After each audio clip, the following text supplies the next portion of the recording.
I am Shusara Kumara. Welcome to Satsang.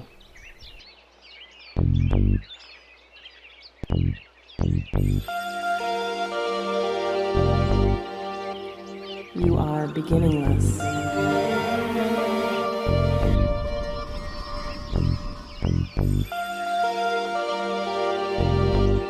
You are endless.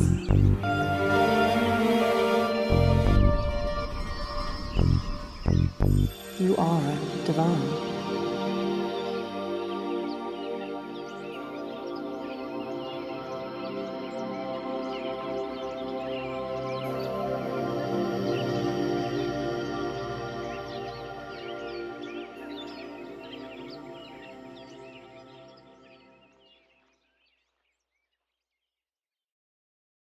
Good evening. This is Shusara Kumara.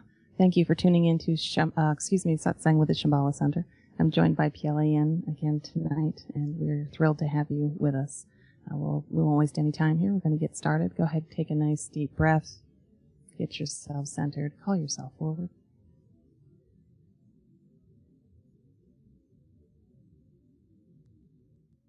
Mother, Father, God that I am, through the great central sun hierarchy, through the office of the Christ, through the order of Melchizedek, I call upon Archangel Michael to bring the sapphire blue ray. Cut away, cut away, cut away anything in all of our four lower vehicles not emanating directly from our I Am presence.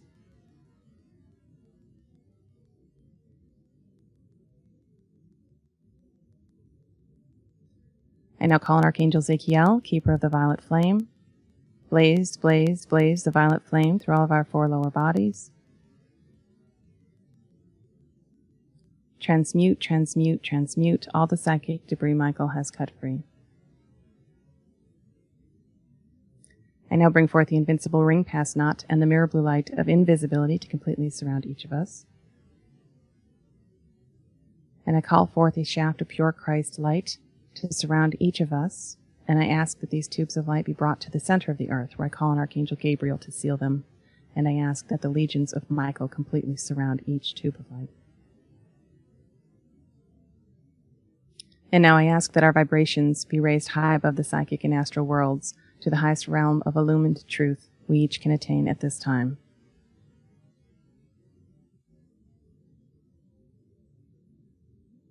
Now, Mother, Father, God, we place ourselves in service to you and to humanity. PLAN and I place ourselves in service to all of you listening to the program. We ask that only that which is direct from you be permitted into our perceptions, and that all else of the lower mind be kept out.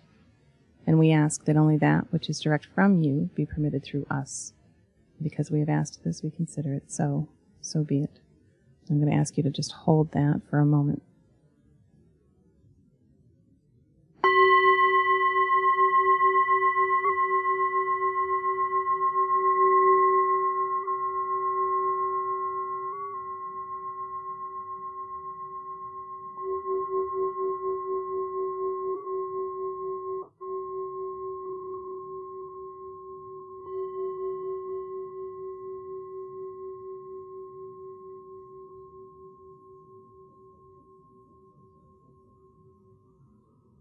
Very good. Another deep breath, and come on back to me. All right. So, there's a lot going on, and a lot to talk about. PLAN, do you have a sense of where you really think we need to start tonight? Do you want to just quickly go back to our broadcast 2 weeks ago, just to revisit that one thing, and then we can just go from there? Okay, that sounds great. Okay, so what we were discussing 2 weeks ago was how everyone is your mirror. What you see in your outside world is what is basically reflecting from what's going on inside. And okay, why? This is key. Why? Well, because you project it out. Okay, why? Well, because it's a subconscious belief, and it needs to be recognized. So what you don't want to see, you create a judgment of others and put it out there to make yourself seem better. Absolutely. And while we're on the topic, what's the easiest way for people, especially when they're fairly new to the work, to recognize when that kind of projection is taking place? If I asked you that. It's a judgment. Whenever you have a judgment. Okay, so let's say that the judgment is very subtle. Okay. And easily justifiable, which can hide it from you. In that case, do you have a sense of what you would look for that would be the big blinking red light that's saying, here it is? Well, let's see. What would be a subtle judgment? Because remember, the judgment doesn't have to have like a cognized thought behind it. It comes from thought, right? And then something gets attached to it, and then that's what brings the judgment. That's what brings the projection. There's something that happens in there. Well, when I notice judgment, I notice this feeling of, I don't know, I can only see my face. I don't know what to call it. But like, when there's like this, ugh. The feeling of scrunchy face. Where it's just like a... That's excellent. So what does that show you? What's attached to the scrunchy face? Dislike, disgust sometimes, Okay, and those are... What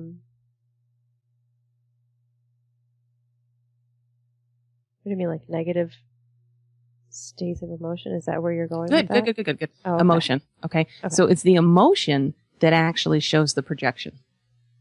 Do you see it? Yes. Okay. Yes. Very good. That's very good, because everyone needs to see this, that it's a dead giveaway. If you are in an experience and you are experiencing emotion, right? It means that projection has taken place, and it's like, that is the giveaway. If you can look at something from a very clear place, there's no emotion attached to it. Okay, so let's remember this. The divine is an emotionless state, right? Because you are it. You don't feel it. You are it. So there's no emotion there. Does that make sense? Yes. You are love. You aren't feeling love. You are love in motion, right? In action. Okay, good. So when you are experiencing emotion, now we know that you are swimming around in the realm of the personal self. And so when that emotion happens, that projection has to take place. And now you've got judgment that sits and all the other stuff. Okay. So that I did want to bring that forward tonight, and I had it in my notes, and you gave me the perfect time to address it. So thank you for that. Okay. So now finish with your question. Okay. So one thing that you were saying, which I said, I know people are going to be thinking this. So if what you were saying is that everything that you see, you need to stop, take a look at it, because it's something that you need to see. But then what I was asking was that there's times where a person may quote unquote need to be put in their place. Yes. That there's a disrespect. Even I was saying Yogananda talks about in his book about how there's a saint that actually took vengeance on someone that tried to deceive him earlier on. So my thing was, how do you know the difference between when something is your mirror and needs to be looked at, and when you really do need to put someone in their place? Good. And we just answered it. So what's the answer to the question? No emotion attached. It's the emotion. That's right. Okay. It's the emotion. The emotion shows that it's the personal self that is engaged in that story.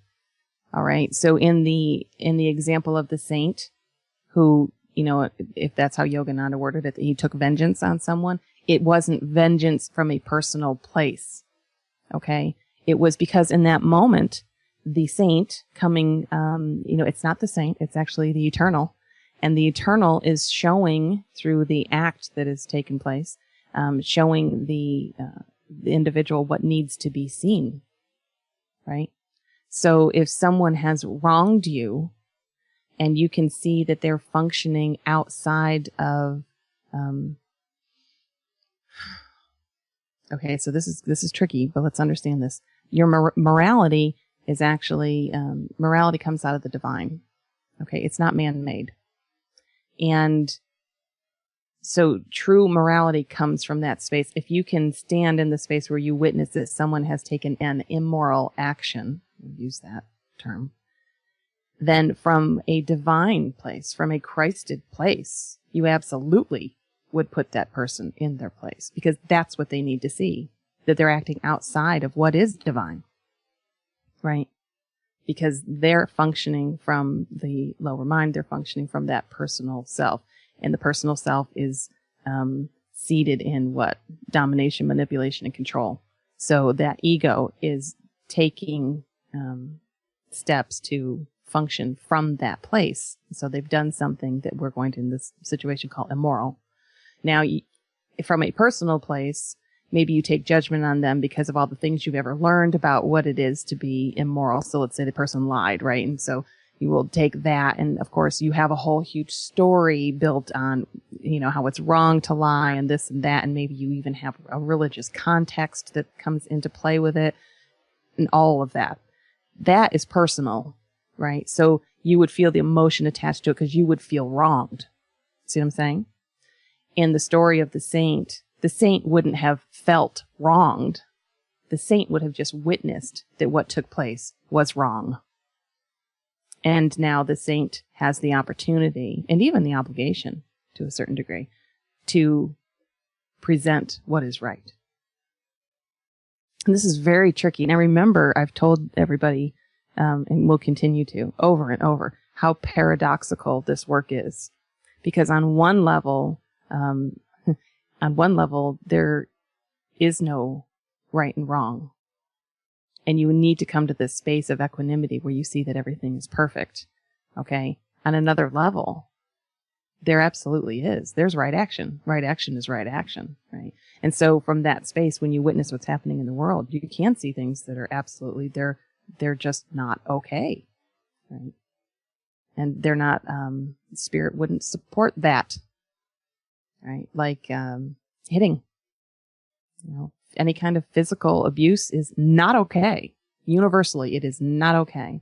As soon as it happens, you just wrapped karma all over it. Okay. And that's one of those things. And the interesting thing is that now we are, like, as a collective, seriously being called to start looking at these deeper issues. So, and before I say more to that, is there anything else about that you feel I need to address? No, I think that was perfect. Okay, wonderful. So, probably the main thing I wanted to speak to tonight is just what's happening. So let me give you an idea of kind of what we're dealing with. There is, people who would listen to this program and I'm sure would be drawn to it are interested in, ascension, right?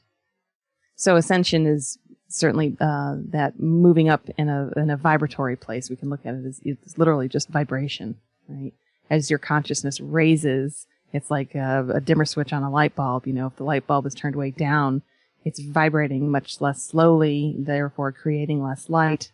That's a lower vibration. It would be considered, if you were to equate it, it would be like functioning from a lower level of consciousness. But when you crank that dimmer switch up, now that the filament there in that light bulb is vibrating super, super fast and now emitting more light. So we would equate that to higher levels of consciousness. It's a beautiful way to think of it because it is vibration. It's just energetic, okay? So now is the time, more than any other time, where we truly are experiencing energetics planetarily, okay, happening within the solar system. If you look at the astrology right now, it's completely in support of what I'm going to say to you. And those of us who are sensitive to the energies will know this because you've been sitting in it and watching the energies move. But there's so much moving on a collective level, and it is to the point where everyone is either directly or indirectly is being almost forced to witness the very deep and very dark energies that are sitting underneath people's level of conscious awareness. All right. If I take that back to the primal imprint that I've spoken about many times, what is it that happens, in the moment where consciousness perceived itself to be outside or separate from the source or from the light or from God, however you want to term it?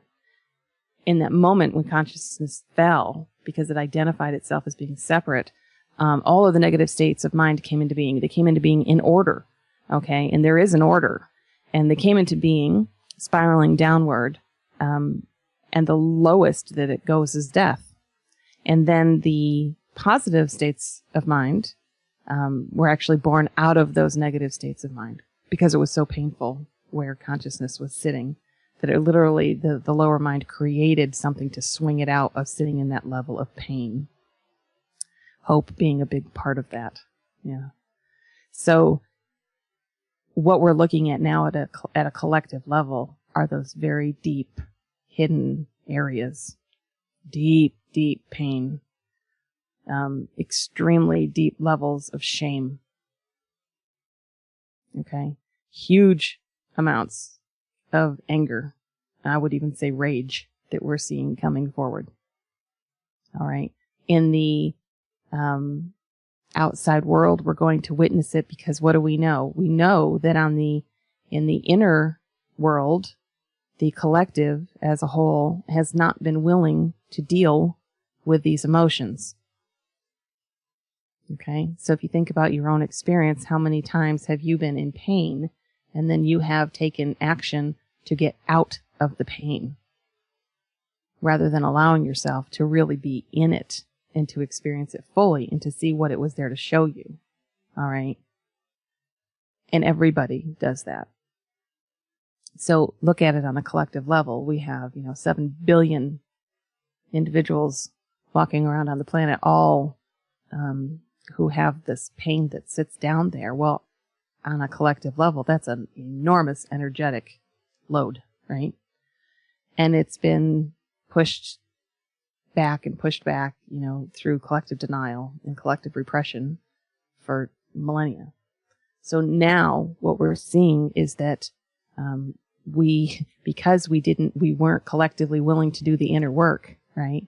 Where do we now have to witness it? If it's going to come up, it has to come up in the outer world. And so that's why you see such horrendous things happening in the outer world. I was just talking to someone earlier who was had seen a video that came out of Serbia, I believe it was, very recently. And they had taken a group of Jews in Serbia and to execute them. And the clip actually showed all of the executions, one by one, where they, shot each individual in the head. And then after all of them, I think there were 7 of them, if I'm not mistaken, after all of them, were executed, then the people who did the execution took their guns and just continually shot the dead bodies over and over and over and over. And it shows you this level of very just primal rage that's sitting there. I mean, there's who on earth could get to a place where they would be that disturbed that they actually are taking pleasure out of that kind of violence, right? And that's what's going on there. They're not doing it because they hate shooting. They're doing it because they want to do that, right? Now, it's not them because they're as divine as everybody else, but they are obviously in their state of complete amnesia and playing their role to show the collective what it is that needs to be cleared. And certainly, Serbia is not the only place in the world this kind of thing is happening either, right? We'd be remiss if we thought it was, just like one location. So, this is the funny thing, we've had opportunity given to us to go in and to do our work. And for people who, have been doing their work very steadily and have really pushed through a lot of the stuff that they had been in denial over, that they hadn't looked at, that they were in refusal to look at, they're going to find that moving forward, it's going to be an easier walk. And the people who have been in denial and have actively repressed all of that stuff, tried to blame it on other people, things like that, they're going to find their walk in the outer world a whole lot more difficult moving forward. And for the next couple months especially, the energies are going to be really, really tough. And I'm just saying that as a warning. Not to scare anybody, but to prepare you, because the energies from an astrological level are going to be really tough. We've got a bunch of planets all in retrograde simultaneously, and there's a grand cross going on. There's like all kinds of stuff going on. So I've been witnessing what's happening on a collective level as far as the energy. And I had an opportunity recently to spend a little time just away from my day-to-day, which allowed me to just sit in contemplation and allow myself to look at what was going on. So I wrote a blog post today that I stuck up on our Facebook page, and I'm going to read it. If you want to go refer back to it, you certainly can at our Facebook page. It's facebook.com, the Shambhala Center. And I think we're going to put it on our blog on the big website too. But let me read it to you, because I think that this is an excellent message for the times we're in, and it's meant to be very serious, because this is very serious, what we're doing here. So sit back and have a listen. The energies are complex and extremely strong for the next couple months.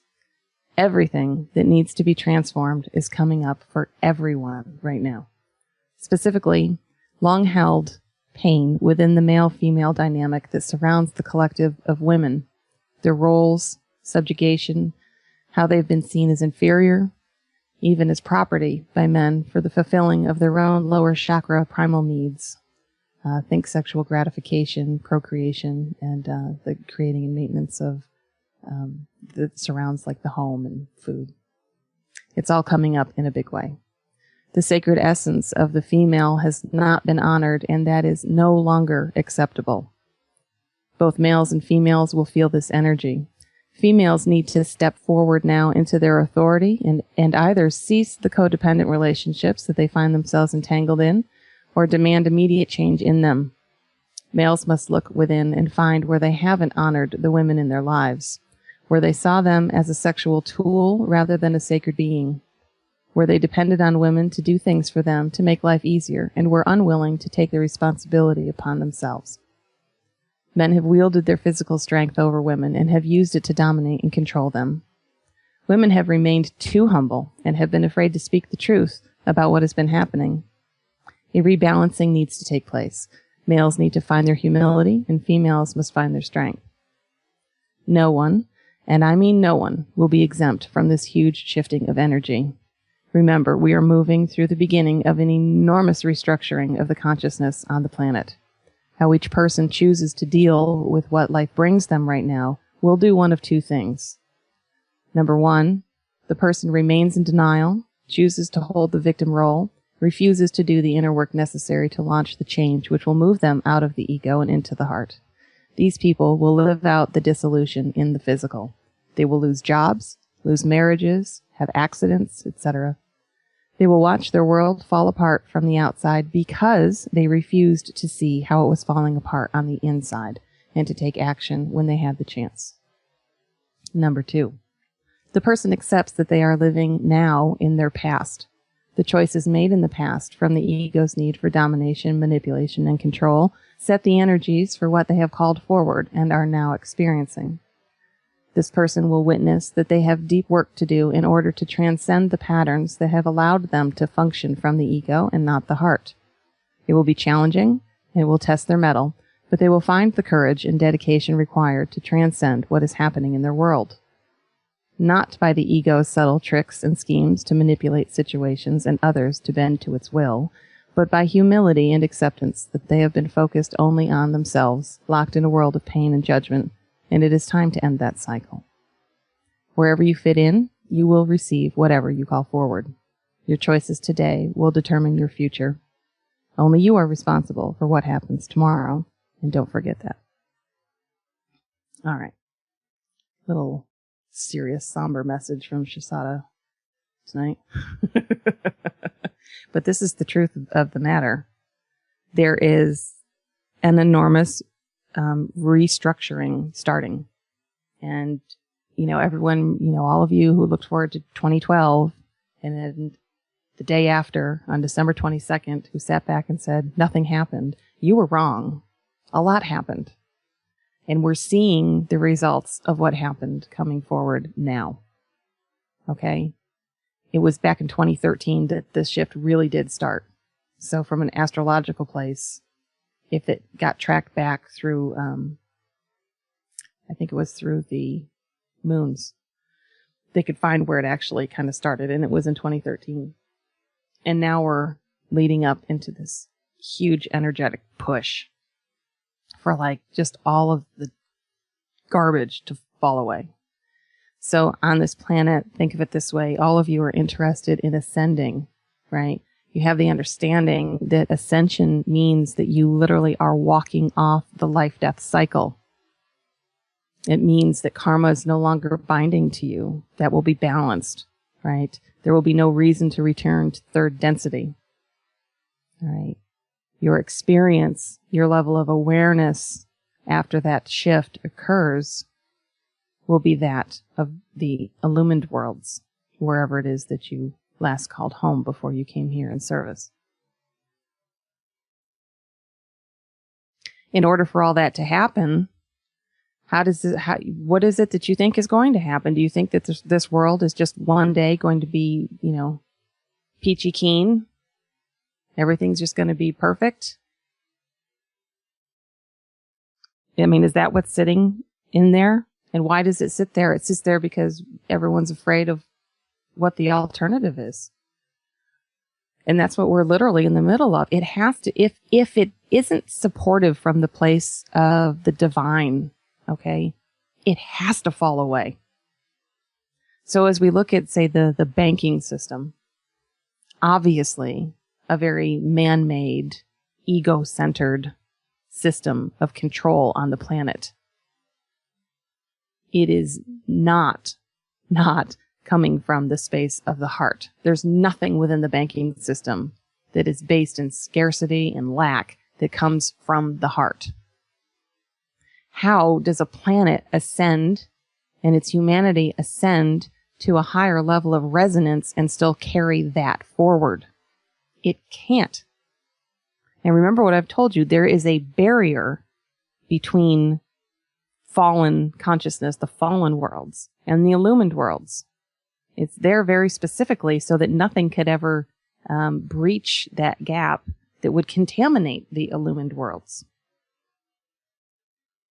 So, anything here that is not functioning from love in its truest sense has to fall away in order that it may be reformed and reformed from the divine. Okay? So let's look at that. What does that look like on this planet? What are we doing on this planet that is from the divine right now, collectively? Not a whole lot, right? I mean, just look at all the systems in your world. And how many of those systems that you depend on every day are coming out of the space of the heart? I mean, I'm going to guess nothing. For most people, yeah. And it all has to change. And that doesn't look pretty, but it's necessary. And when you are capable of, now we'll go back to your question, in your comment about Yogananda and the saint. You go back to the space that the saint was capable of holding. Would the saint experience changes like that as being, catastrophically horrible in his life? Well, no. Because there's no personal attachment to any of it. And in order for you to transcend duality, any attachment you're holding in your world has to fall away. I mean all of it. What are you attached to now? You attached to your cell phone? Yeah. Attached to Facebook, addicted to Facebook. If I couldn't get on Facebook for a week, if I could have withdrawal symptoms, like, are you that person? Are you addicted to, reality TV? Attached to your TV so much that, you would spend $2,000 on a television set, but, not buy healthy food for 6 months so you could afford the TV? What are you addicted to? What are you attached to? Are you attached to your children? Oh, that's a tough one. Think about this for a second with your children. Are they really your children? Who are those little creatures? If you look at it from the perspective, a greater perspective, those are individual souls that have been running around in circles as long as you have. What would make them your children? They're certainly not any younger than you in the greater scheme of things. They've already been husbands and wives and daughters and sons and the whole gamut. But you're attached to them as your children, right? And then everything that means to you, everything that's collectively held about my children and how much I should love them and how much I should, be devastated if something terrible in their life happens. Like, it's my responsibility as their mother to be emotionally pained when they are emotionally pained. Pelian's laughing over there. She's like, that's so not me. And not all of us carry that. There are a lot of us who have always had this sense when we had our children that we're kind of there to, kind of help them along the way because of the way this world is here, but they certainly aren't ours. They're not our property. And they aren't ours in the sense that, that's my child and that's all that is. Heavens no. But that attachment will be challenged. I promise you that. How attached are you to a husband or a wife and what that means?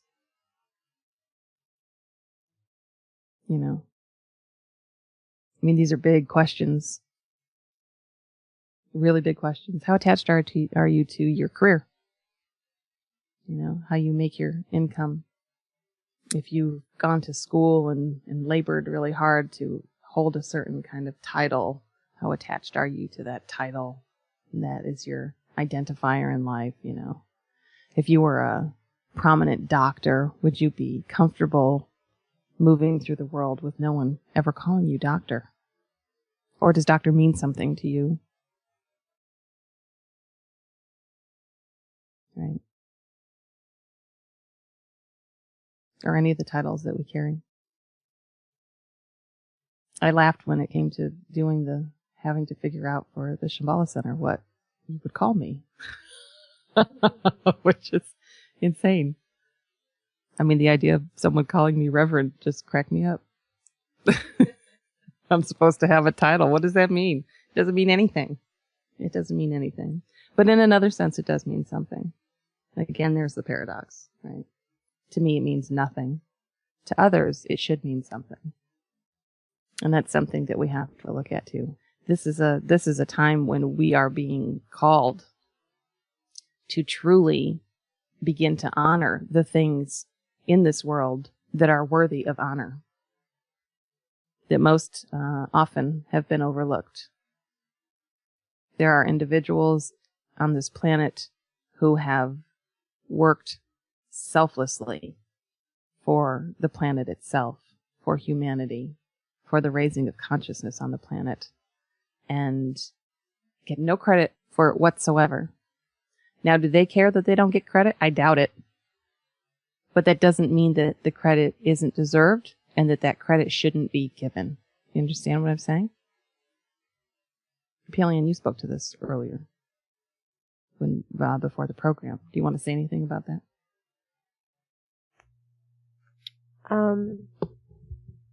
Trying to think where to start. Yeah, I guess we'll start with the fact that I was doing some energetic work on you, and that I noticed what came in was this reverence that is now there, that's coming in for you, for the work that is being done,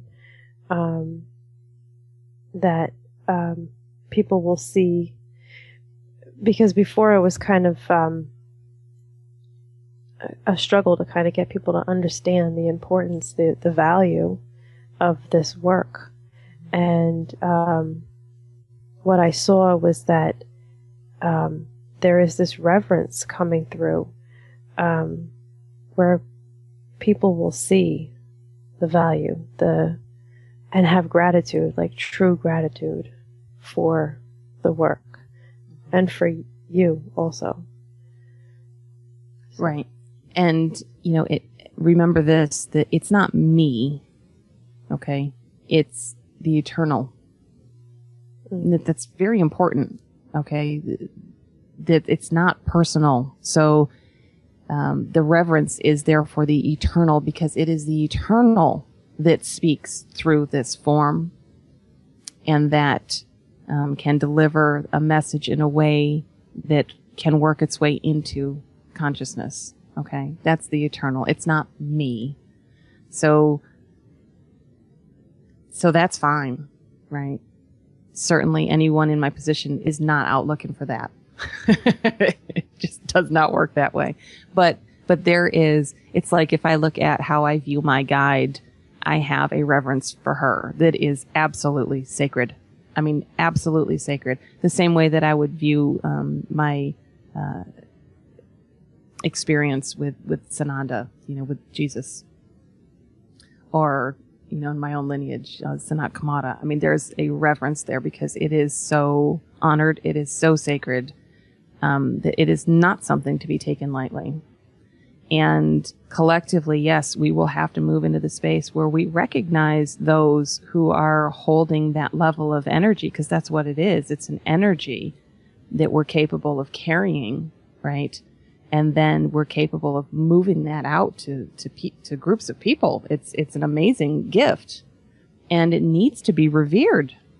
It really does. Not to be taken lightly. I mean, people will revere money, certainly, right? Hold on to it tightly and protect it at all costs, right?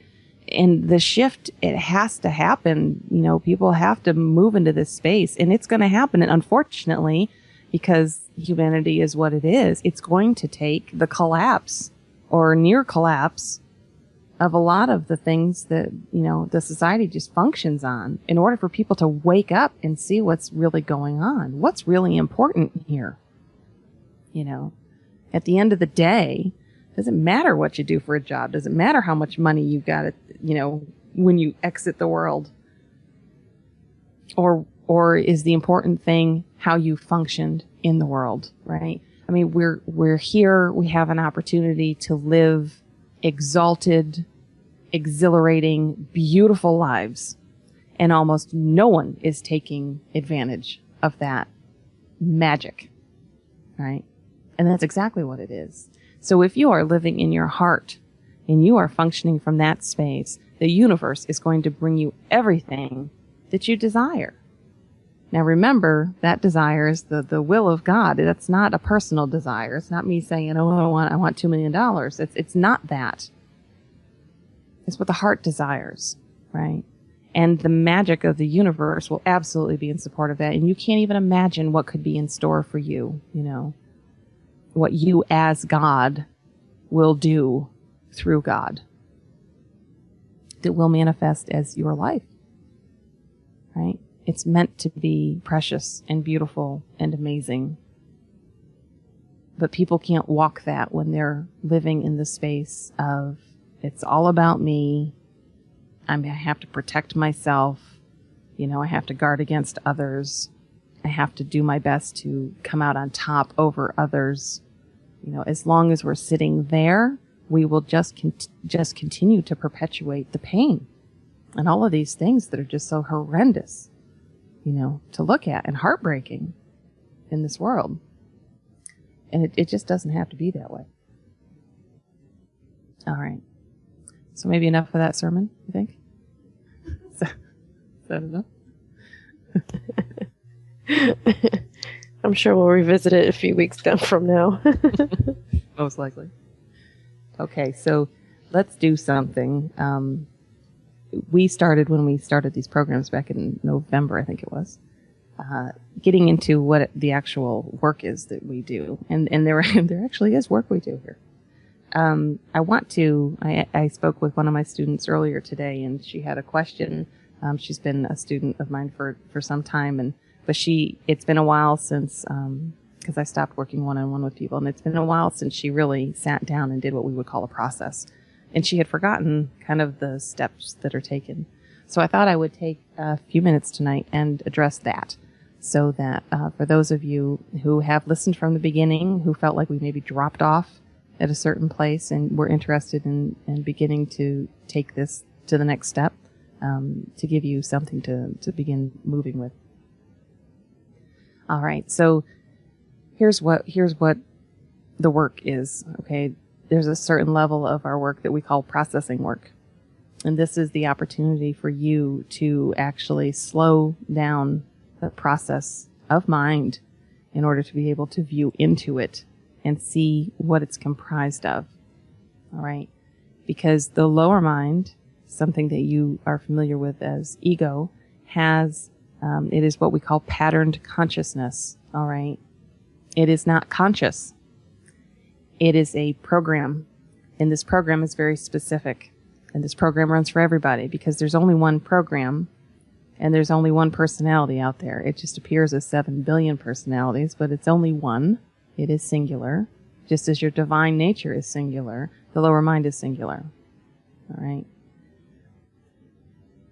In the act of processing, what we do is we take a situation that has occurred, that has triggered you.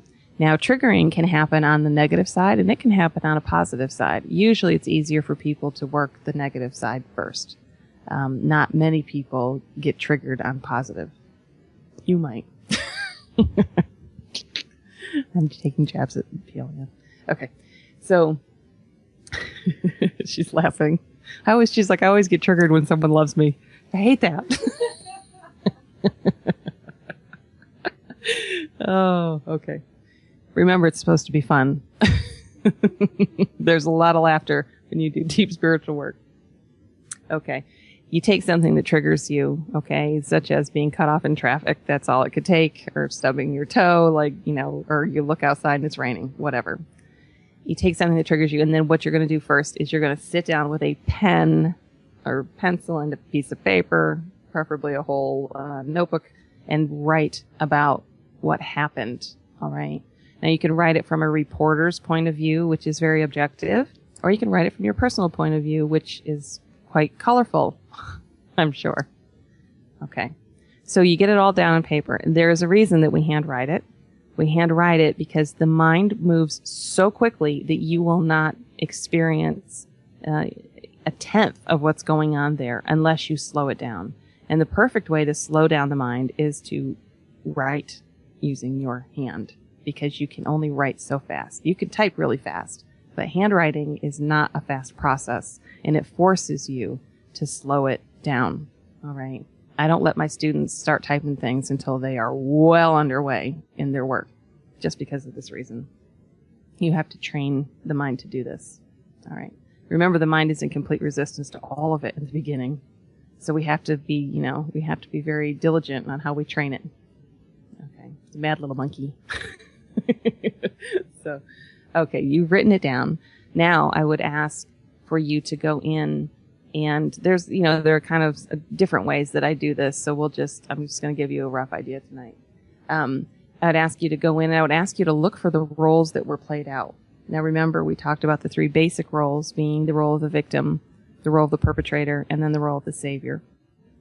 And so I would ask someone, okay, now I want you to go in, I want you to tell me who played what. And did it change? Because you may find that one person started as one thing, and then by the end of what happened, they had taken on a different role, right? And that's all very valid and needs to be seen. I'm also going to ask you to write down the states of mind that you moved through the course of what happened, okay? And when people have a hard time, what's the state of mind? You could think of that as emotional states. That's probably an easier way for people to think of it. So you may experience so anger is a state of mind, right? Betrayal would be a state of mind. Abandonment, all right? Hope would be a state of mind. Peace would be a positive state of mind. You get the idea. So that's what we're looking for. I'm looking for the states of mind that were experienced. And that's the piece that is really key, because as I said to you, when consciousness fell, all of these states of mind came into being, one right after the other. So they actually came in an order, and that order never changes. It never changes. It's always the same in every exact situation. Everyone. Okay? So the more you start doing this and slowing it down and really, really looking, okay, so what was the first thing that happened? And then I just witnessed that. Oh, okay. And then what happened after that? And you're training the mind to go in and to replay it. And remember, the past doesn't exist. And so whenever you pull up memory, it's actually now. All right. So for people who are new to the work, the sooner you can pull it up, the better, because the energy is fresh and you'll be able to get into it a lot better. After you've been very diligent with your work for some time, you can actually have something occur, and then you could go back a week later and you could pull that same energy up because it'll be current and present now, and then you could get into it as deeply. But in the beginning, you want to attack these things right when they happen. So you're looking for the states of mind. You get as many of those down as you can. Okay. Then the next step I want you to look for is I want you to look for judgment. So how did you judge, say, the other person? Let's just say it's a two-person thing. How did you judge the other person? Things that you judged them for. I said, I thought he was lazy. I thought he was greedy, right? Whatever. And then I want you to look at how you judged yourself. All right? So underneath, during the course of the whole thing, you've judged yourself. And that judgment may have changed. It may have shifted on you too. And then I also want you to look for how the other person, how you perceive they would have judged you. Okay, now maybe they actually said things where you knew how they judged you, but maybe not. And then it's your job to project out how they judged you. All right, you get all that down on paper. Okay, it's a lot of work. Each one's a lot of work. You could take one little thing that happened in 5 seconds and turn it into 10 pages on a piece of paper. It's crazy. Okay. After the judgments, now we want to start looking at the beliefs that the judgment supports. And remember, judgment doesn't come up other than to support an underlying belief. Okay? So if you judge someone in a certain way, you do it because you believe that potentially they should be a different way. So it makes you judge them this way. See what I'm saying? And that's what we're looking for. We're looking for ultimately the beliefs. But you can't just jump to the belief, because the mind is just too good at hiding what it doesn't want you to see anyway. That's why we use judgment to get to it, because it's pretty easy to find the judgment. Okay? So we're going to go in and do that, and then we're looking for the beliefs. What you normally end up seeing at the end of the day when you've seen the beliefs, and then, okay, then you see your beliefs, and then I want you to look for where they came from, because you learned them. Those beliefs were not innate to you just because you were born. Okay? You learned them. So where did you learn them? Usually you'll be able to track it to a parent. Okay? And usually when you do this work, you'll find a specific situation is going to present itself to you. It'll be a memory of something that happened when you were a kid, usually. And it's like, ooh, that was it. That was the moment it got patterned. It was like, it got programmed right then. It was imprinted. Choom. Right? Okay. And this is one of the beauties of the work, is that when you start to see where it gets picked up, then that starts to show you how, when I say patterned consciousness, that's really what I'm talking about. It gets patterned, and then, the patterned consciousnesses that had the little baby now pass it on to the little baby, and it just keeps going and going and going. And this is what you start to see by doing that. It's beautiful. You really, really start to see it. It never was your belief, truly. You just learned it. And you just went on with life as if that was the way it was supposed to be. I mean, how did you know any different? It's very innocent, right? It's very innocent. And then we all want to be really angry with our parents when it happens and we see what we learned. And started doing. But don't be angry with them, because they were just as innocent too, as babies and little kids. They just picked up what their parents did and went on with life as if it was normal and natural, right? Okay. Then ultimately, when you've seen the beliefs, you've seen all these judgments, right? You begin to see that the way that you judge the other and the way you think the other have judged you, they seem to be like polar opposites, and you'll see it. And the beautiful thing is now you can take this knowledge into meditation with you, and you need to see that you are both, right? You hold one side, and you'll already know that I believe this to be true. But what you can't witness is that you actually believe the opposite to be true. You've just been repressing it. Okay? Then you can see where you've actually been that. And of course you've been that. You have to have been that. You're all things. You're that too.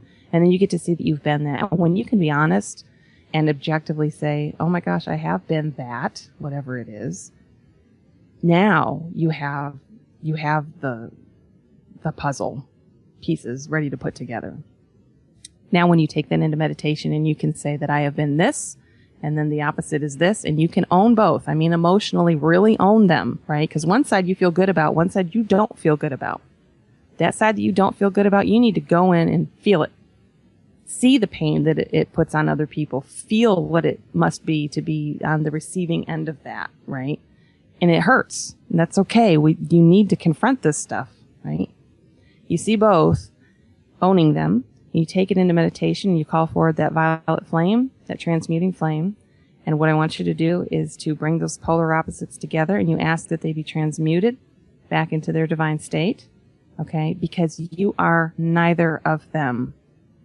You can't be one, you can't be the other, and you're not a combination of both. You're neither of them, because the divine is not personal. The divine does not hold any of it. Okay? You understand what I'm saying? Right? It's not kind, and it's not, angry. It's neither of them. Those are all things that have been labeled here and turned into something that's just energy that never needed to be anything more than that. And that's the piece that literally starts to reprogram the neural net in the brain, which is the thing that's running the show right now, is your neural net. It was programmed, okay? And that goes through the process. All right, so very quickly, that is a process. And, we used to do these workshops here in Charlotte, and we're thinking of opening them up for people who are interested in actually learning how to really process so they can start doing deeper work. So if anyone is interested in potentially doing that, please just shoot us an email at Shusara@theshambhalacenter.org would be fine, just so we could get a gauge on that. All right, very good. Good program tonight. We're going to do our closing meditation now, and tonight let's just work on holding the space of the heart, okay? Get in there, feel it, and just hold it for the length of that song. We love you so very deeply. Thank you so much for joining us, and we'll see you next week.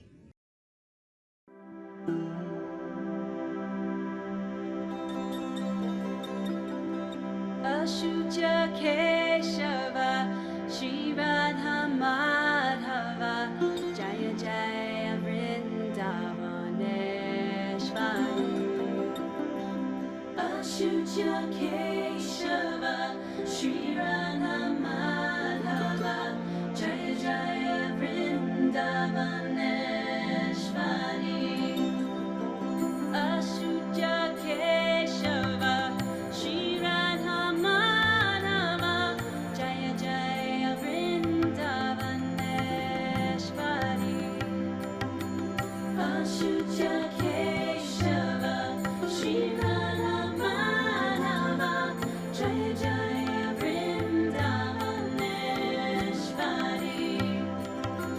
Ashuja Keshava Shri Radha Madhava Jaya Jaya Vrindavaneshwari Ashuja Keshava Shri Radha Madhava Jaya Jaya Vrindavaneshwari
Rishabhana Sute Devi Devi Pranamami Hari Hari Hari Rishabhana Sute Devi Devi Pranamami Hari Hari Hari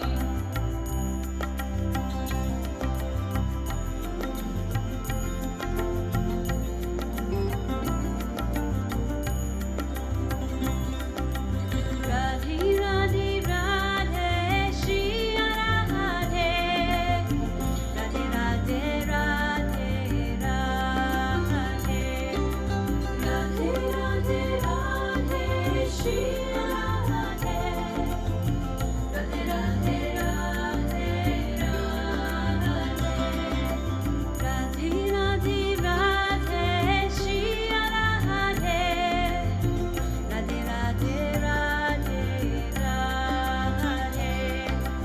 Radhe Radhe Radhe Shri Radhe Radhe Radhe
You are beginningless.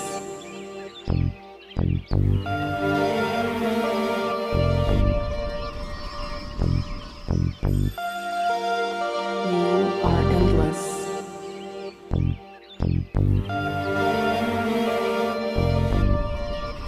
You are divine.